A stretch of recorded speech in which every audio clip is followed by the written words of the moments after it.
Yes, Happy New Year.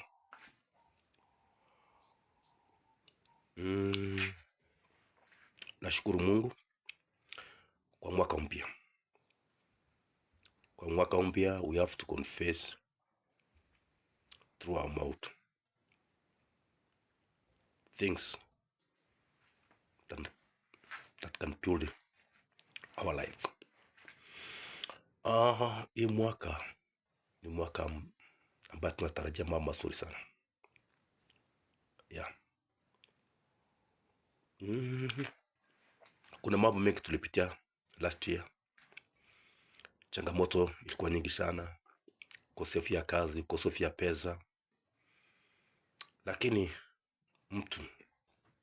mtu wa Mungu, maandiko nasema katika Wakorintho wa 2:5 aya yake ni 17. Anasema mtu akiwa ndani ya Kristo amekuwa kiumbe kipya, ya kale yamepita. Kuna tofauti kukuwa ndani ya Kristo na kuwa katika mwaka mpya.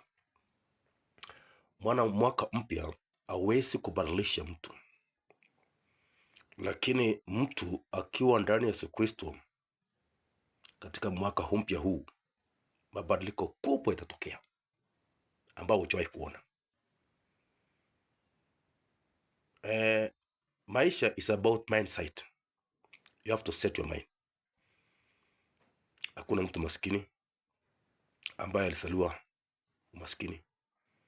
Umaskini saa zingine wewe mwenyewe unajitafutia, sababu poor mindset.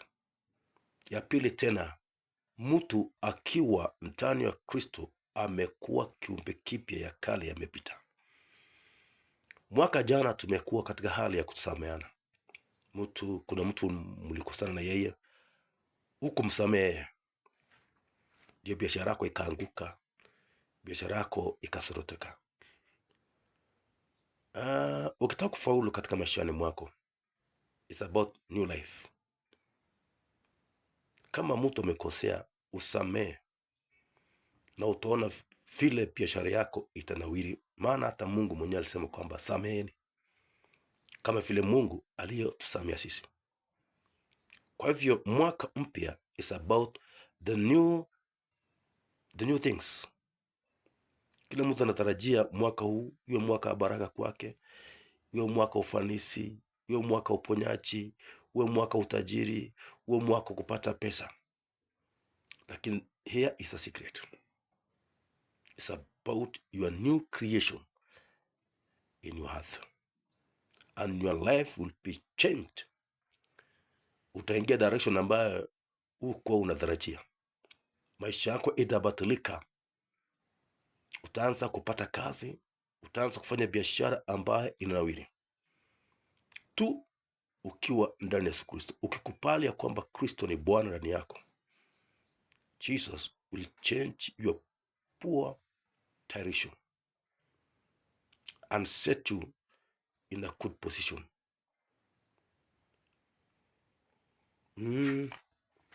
Wapendwa, unajua saa zingine tunajitanganya.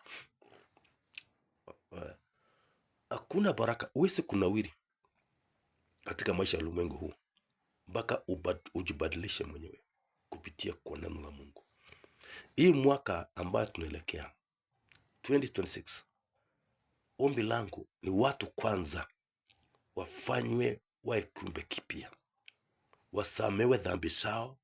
Kama uliua, unafaa umpokee Yesu Kristo abadilishe maisha yako ndio upate kunawiri. Kama ulikuwa mwizi, inafaa uachane na wizi na kupokea Yesu Kristo, na utakuwa kiumbe kipya na utaanza mambo maisha mazuri. Unajua maisha hapa ulimwengu haina shortcut. Hata nataka nikuwe mwizi ninunue magari, niwe mwizi ninunue mashamba, niwe mwizi nioe pipi. Hizo zote ni laana. Lakini baraka na msingi kamili ya maisha ya mtu ni mtu kuokoka na kubadilika, na maisha yake yatakuwa tofauti. Atapatilishwa na yeye atatembea katika nuru ya Mwenyezi Mungu. Kwa hivyo sikia, kama umekuwa ukifuta bangi, wacha bangi na utafaulu katika maisha yako. Utapokea Yesu Kristo na utakuwa kiumbe kipya na utaanza kufanya biashara. Kuna watu wanajaribu kufanya biashara lakini they are under the curse. Hawezi hata upatie pesa ngapi anza capital, sababu wanaishi maisha ya kiza. Hawawezi kufaulu. Upatie 1 million, upatie 100,000, hawezi kuamua kwa biashara. Mpaka wapadilike, mpaka wawe change, mpaka wawe ndani ya Kristo, ndio watakuwa kiumbe kipya na wataanza mambo mapya.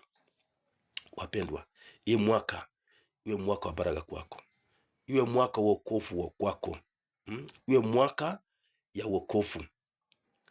Hii miaka yote umekuwa ndugu yangu, miaka 20, miaka 30, na hujaokoka, hujabadilika, na bado unapitia shida na tabu nyingi. Hebu sikia ujumbe hii ya leo. Wakorintho wa pili 5 aya yake ni 17. Ukimwamini Yesu Kristo ndani ya maisha yako, utakuwa kiumbe kipya. Utakuwa na kazi mpya, utakuwa na gari mpya, utakuwa na nyumba mpya, utakuwa na maisha mpya, utakuwa hata na watoto wapya katika maishani mwako. Yani utaishi maisha mpya. Maisha mpya ni kitu ya maana sana ndani ya mwanadamu. Na hakuna shortcut wapendwa. Hakuna shortcut. Tena Yesu akiwa ndani yako utafanya biashara kwa njia ya uaminifu. Biashara sio pesa. Biashara is about to be faithful. Faithfulness. Yani uwe mtu mwaminifu. Yesu atakupatia roho ya uaminifu. Utaaminiwa kwa kazi lote hawa yote. Kwa hivyo mpendwa, mwaka huu nawatakia mwaka mpya, mwaka ufanisi, mwaka ya ushindi, mwaka wa afya njema. Tunaposamea wale aliyotukosea, na tuache vitu mbaya. Tuanze vitu mabaya katika maishani mwetu. Tuache kuchukiana, tuache kulaaniana, tuache uchawi, tuache wizi, tuache utapeli, tuache ujokozi, tuache kutusi watu. Si mzuri hata kutusi watu wa serikali, si mzuri. Tuase mambo mazuri katika miaka mpya ndani ya Yesu Kristo. Maana ukiwa ndani ya Yesu Kristo umekuwa kiumbe kipya, ya kale yamepita, tazama sasa mapya. Tazama Bwana, kumbe ulikuwa unaweza. Tazama kumbe wewe ulikuwa unaweza kufanya biashara, lakini ulikuwa umefungwa. Ulikuwa nje wa Bwana wetu Yesu Kristo. Mimi nilipoanza kupokea Yesu Kristo katika maisha yangu yalibadilika. Really, my life change. Yesu ana uwezo kubwa sana kubadilisha maisha ya mwanadamu. Nilikuwa nakunywa pombe, lakini kiu ikawa ngumu sana kutoka. Lakini wakati nilipokea Bwana Yesu, alikuja akaondoa kiu ya ulevi, kiu ya sigara, kiu yote kiu ya uongo. Mtu akiwa ndani ya Yesu Kristo amekuwa kiumbe kipya. Basi hii mwaka iwe mwaka mpya ndani ya Kristo, na utafaulu katika maishani mwako. Amina.